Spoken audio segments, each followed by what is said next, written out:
உடல் உழைப்பாளிக்கு உரிய கலோரி 3000 வரை சாப்பிடலாம். உடல் உழைப்பு இல்லாதவன் 1600 2400 கலோரி வரை சாப்பிட்டால் போதுமானது. நமக்கு தேவையான இரும்பு சத்து ஆர்டியை ஒரு நாளைக்கு 8 மில்லிகிராம். நமக்கு ஆர்டி ஆஃப் கால்சியம் எடுத்தால் ஒரு நாளைக்கு மினிமம் 1 கிராம் சாப்பிடணும்.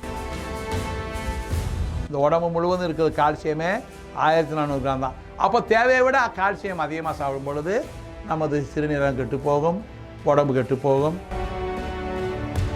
புத்திசாலித்தனமாக இருந்தால் கடலேருந்து கிடைக்கிற கல்லுப்பை தான் வாங்கணும். அதில் தான் கால்சியம் இருக்குது, பொட்டாசியம் இருக்குது, மக்னீசியம் இருக்குது, எல்லாமே இருக்குது.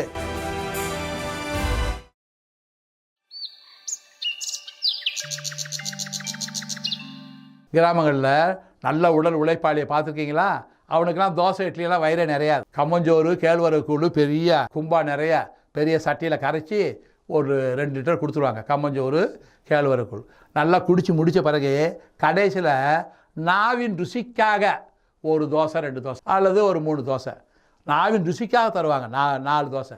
ஏன்னா அவர்களுக்கெல்லாம் வெறும் தோசையை மட்டும் கொடுத்தா 20 தோசையோட பத்தாது. உடல் உழைப்பாளி நீங்கள் கிராமத்தில் இந்த மாதிரி உடல் உழைப்பாளி சாப்பிட்றவங்க பார்த்துருந்தீங்கன்னா தெரியும். அவங்களுக்கெல்லாம் இட்லி தோசையில் வயிறு நிறையாது. கம்பு கேழ்வரகு இவற்றில் 1 கிலோ 2 கிலோ கரைச்சி குடிச்சு புட்டு கடைசியில் சுவைக்காக ஒரு தோசை 2 தோசை சுவைக்காக தரும். உடல் உழைப்பாளிக்கு உரிய கலோரி 3000 வரை சாப்பிடலாம். உடல் உழைப்பு இல்லாதவன் 1600 2400 கலோரி வரை சாப்பிட்டால் போதுமானது. இப்பொழுது நம்ம நன்றாக புரிந்து கொள்ள வேண்டும். நமது சாப்பாட்டில் இலைகள், பூக்கள், காய்கள், கனிகள் 80%, தானியங்கள், பயர்கள், எண்ணெய் வித்துக்கள் 20% சரியாக இருக்க வேண்டும். இந்த உணவே மனிதன் சரியான உணவு.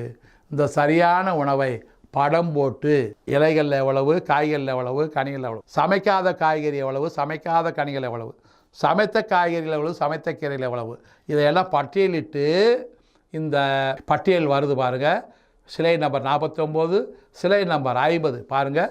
அதில் குக்குடு வெஜிடபிள்ஸ் 20%, ரா ஃப்ரூட்ஸ் 20%, ரா வெஜிடபிள்ஸ் 20%, இந்த மாதிரி படம் போட்டு விளக்கி சாதம், சப்பாத்தி, இட்லி, குக்குடு ஃபுட் 20%, இந்த மாதிரி படம் போட்டு விளக்கி சிலை நம்பர் 50 பார்த்தால் ஒரு மனிதன் சரியான உணவு என்ன சாப்பிடணும் அப்படின்னு விளக்கமாக இருக்குது. அன்று சிலை நம்பர் 51 20% அமில உணவு, 20% சமைத்த கீரைகள், 20% சமைக்காத காய்கறிகள், கீரைகள், 20% சமைக்காத கனிகள், இந்த மாதிரி உணவு மனிதன் சரியான உணவை பற்றி விளக்கும் பாடம்.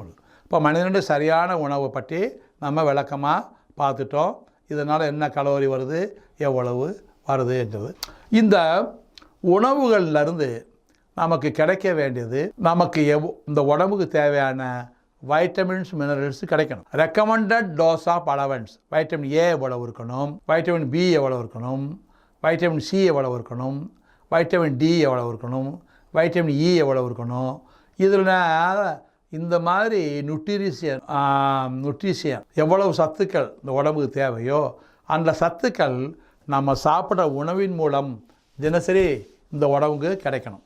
அந்த கிடைக்கிற அளவுக்கு பேர் தான் RDA, recommended dose of allowance. உதாரணமாக ஆர்டிஏ ஆஃப் அயர்ன், நமக்கு தேவையான இரும்பு சத்து ஆர்டிஏ ஒரு நாளைக்கு 8 மில்லிகிராம். நமக்கு ஆர்டி ஆஃப் கால்சியம் எடுத்தால் ஒரு நாளைக்கு மினிமம் 1 கிராம் சாப்பிடும்.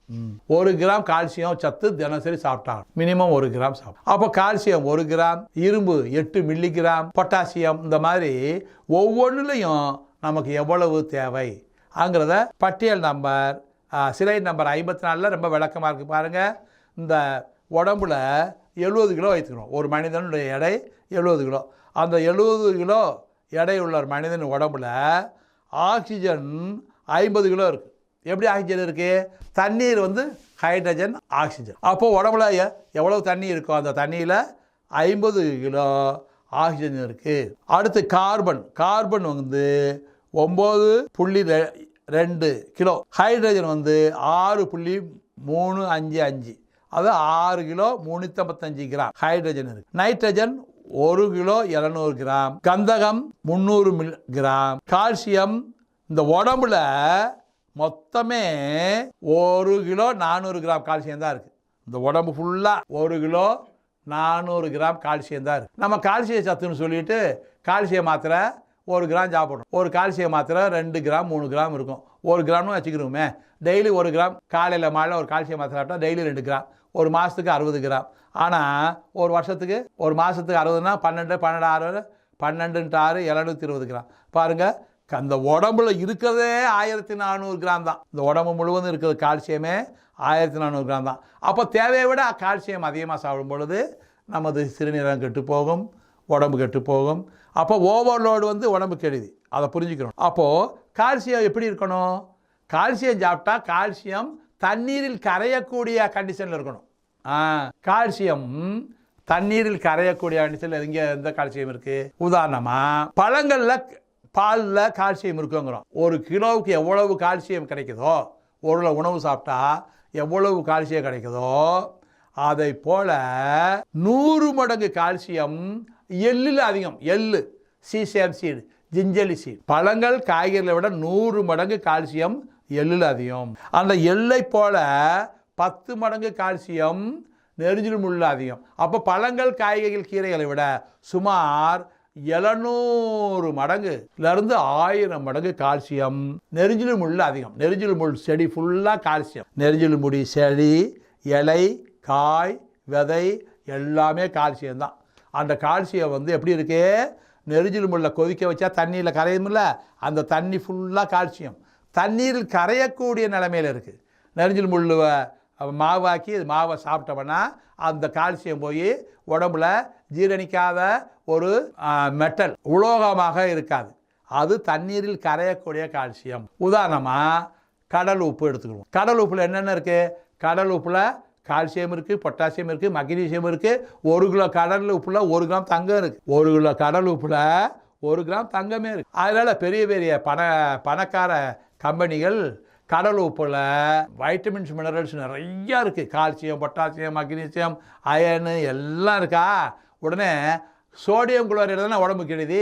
சோடியம் குளோரைடு மறையாக நீக்கி பவுடர் சால்ட்டு, பியூரிஃபைடு சால்ட்டுன்னு சொல்லி விற்றுருவாங்க. அதில் இருக்க விட்டமின்ஸு மினரல்ஸ் நிறையா இருக்குல்ல, கால்சியம், பொட்டாசியம், மக்னீசியம், அதை மட்டும் மல்டி விட்டமின் டானிக் 1 கிலோ 1 லட்ச ரூபாய்க்கு விற்றுருவாங்க. அதனால் கடையில் விற்கிற பவுடரு உப்பு வாங்கவே வாங்காதீங்க. ஏன்னா அதில் இருக்கிற மினரல்ஸ் எல்லாம் நீக்கப்பட்டு வைட்டமின் சத்துக்களாக விற்பனைக்கு போயிடும். நாம் வந்து புத்திசாலித்தனமாக இருந்தால் கடலேருந்து கிடைக்கிற கல்லுப்பை தான் வாங்கணும். அதில் தான் கால்சியம் இருக்குது, பொட்டாசியம் இருக்குது, மக்னீசியம் இருக்குது, எல்லாமே இருக்குது. நான் வந்து கடையில் விற்கிற விலை உயர்ந்த பவுடர் சால்ட்டு மட்டும்தான் நாங்கள் வாங்குவோம். இந்த கடையில் இது கல்லுப்பெல்லாம் வாங்க மாட்டோம். அது தண்ணியில் கரைச்சா அழுக்காக இருக்கும், மங்களாக இருக்கும்.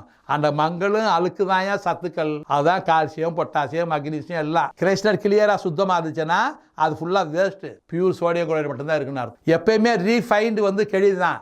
ரீஃபைன்னா சுற்றி கரியாக்கப்பட்டது. Refined foods, refined sugar, refined salt எல்லாமே வேஸ்ட்.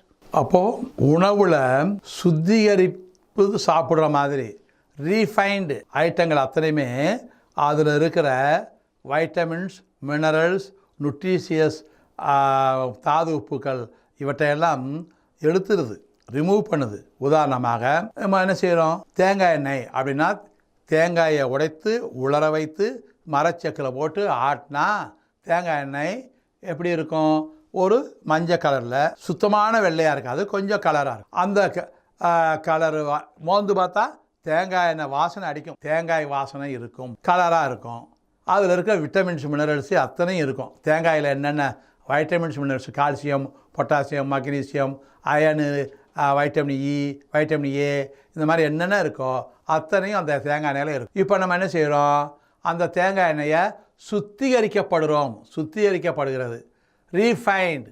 அப்போது ரீஃபைன் பண்ண பிறகு நம்ம என்ன செய்கிறோம்? It is a colourless, waterless oil.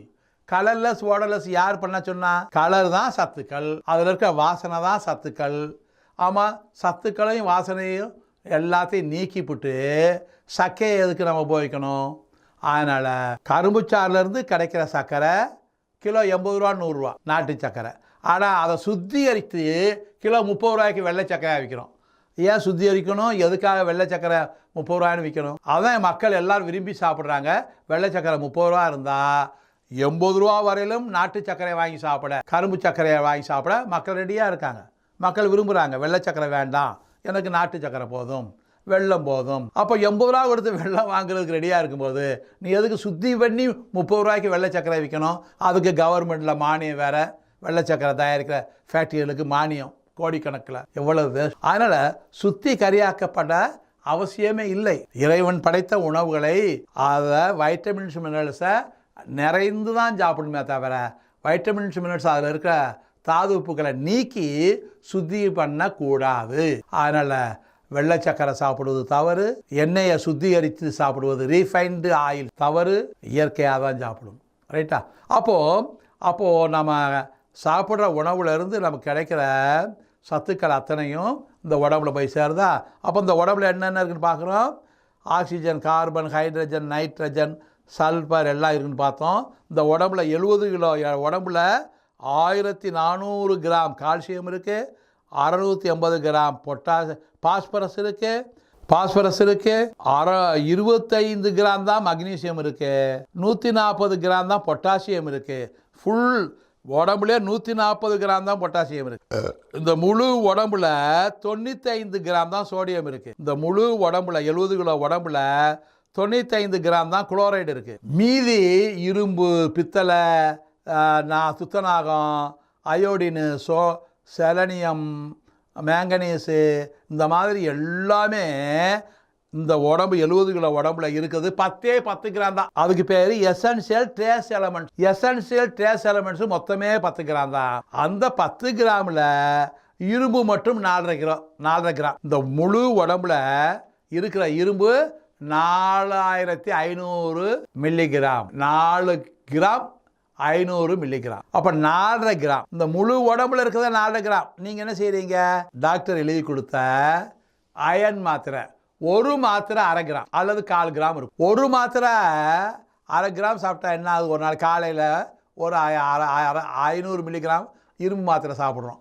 500 milligram 30 நாளைக்கு 15 கிராம். ஆனால் இந்த உடம்புல இருக்கிறதே 4.5 கிராம் தான். வயசு 40-50 ஆச்சு. 50 வருடங்களாக இந்த உடம்பை வளர்த்து இந்த உடம்புக்குள்ள இரும்பு மொத்தம் எவ்வளவு? 4.5 கிராம். 4.5 கிராம் உடம்புல இருக்கிறதே 4.5 கிராம்.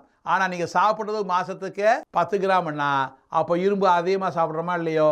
அப்போ ஓவர்லோட் ஆஃப் அயன், அதுதான் இந்த கிட்னியை பாதிக்குது, உடலத்தை கெடுக்குது.